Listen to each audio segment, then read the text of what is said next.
Assalamu alaikum. Welcome and karibuni to Aroma of Zanzibar's kitchen. Today we are making these beautiful pastries that we call Sambusa za Kizungu or meat rolls. So I've got 1.1 pound of ground beef, which happened to be 500 grams, and I'm going to brown this on medium-high heat. That should take about 4 to 5 minutes to get it to this stage.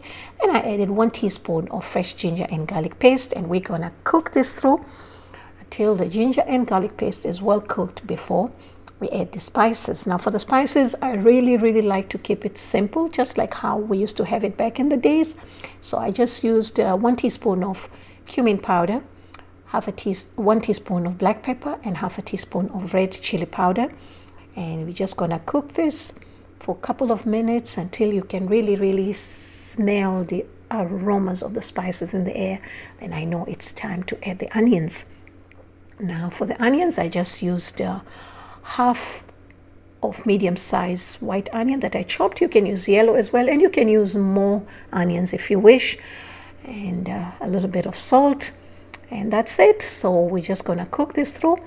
Now you can add lemon or lime, just a little bit, for that freshness, but I did not use any acid this time because I was going to serve this the following day on our road trip, and I didn't want them to go bad.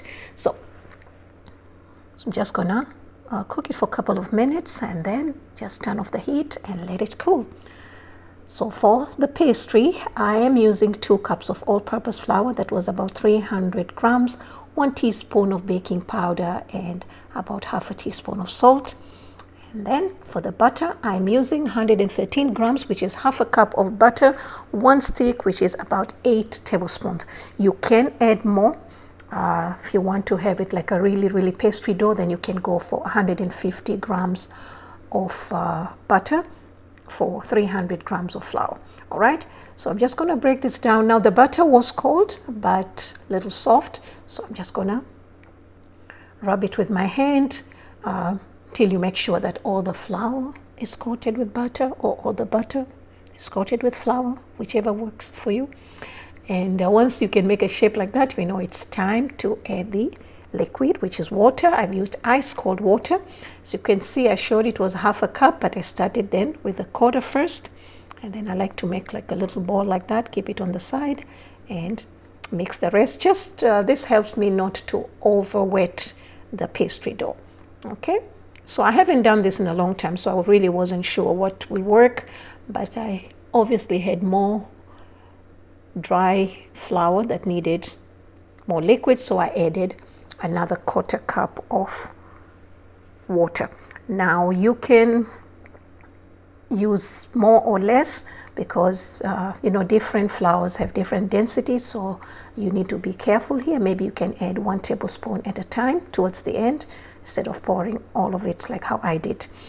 Now this dough is a pastry dough, obviously, so we don't need to knead it as much. This is not chapati or mandazi. We are not trying to develop any gluten. So you want to be as quick as you can and just get it together. And if you feel that you have overdone your dough, you can always keep it in the fridge to rest, or if you're not sure. So I just like to keep mine in the fridge for about 15 minutes just to rest before I start working with it. And besides, it's really, pastries are better when they're baked cold, okay? When the dough is cold. So now I'm going to start rolling. Now I've been meaning to share this recipe with you guys for a long time. I sprinkle some flour just to be on the safe side, which is not necessary, but I haven't done this in a long time. For a reason is I've been trying to research on this recipe for a long time because I wanted to know where did the name Sambusa za Kizungu came from, because Sambusa za Kizungu means British samosas, okay? So you can use any size that you want. Now with this size, I got about 8, but if you do smaller, you can even go with 12.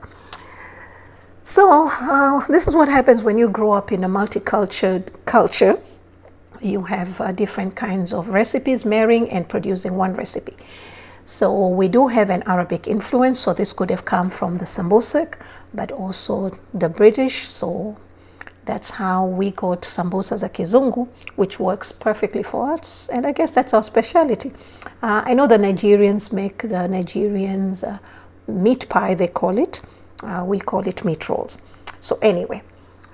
All right, so now I'm just going to roll this a little bit thinner. You don't want it too thin or too thick, and especially the edges, you want them a little bit thin. Okay, and I just like to dab some water, and that would act as a glue, just like that. And now, depending on the size of your sambusa, you can you can put as much meat or as less as you want. And by the way, you don't have to roll it like that. You can make small balls and then roll individually. All right, and then we're just gonna, this is good enough, but it's always better to seal it with a fork, and that gives a beautiful design anyways. And just like that, we're gonna poke some holes. That also gives a beautiful design, but this is also to get the air to come out so that they don't puff up while baking. Now, I saw this design that I really loved in one of the Nigerian channels, but it didn't work for me. I have to do it again. So, and once we are done, we're going to egg wash this. Now, I would advise you to egg wash with only the yolk with water instead of the whole egg, because that way you can get a beautiful golden color. And please make sure that the oven is ready at 380 degrees Fahrenheit, which is 350 Fahrenheit, which is 180, and this baked for about 25 minutes. You can finish with 20 minutes, but I wanted the beautiful color. Yeah, that's about it. And for more recipes, please visit me at Aroma of Zanzibar. You will find the measurements and the ingredients in the description box below. And you see our meat rolls are beautiful and tasted delicious. Thank you so much for watching.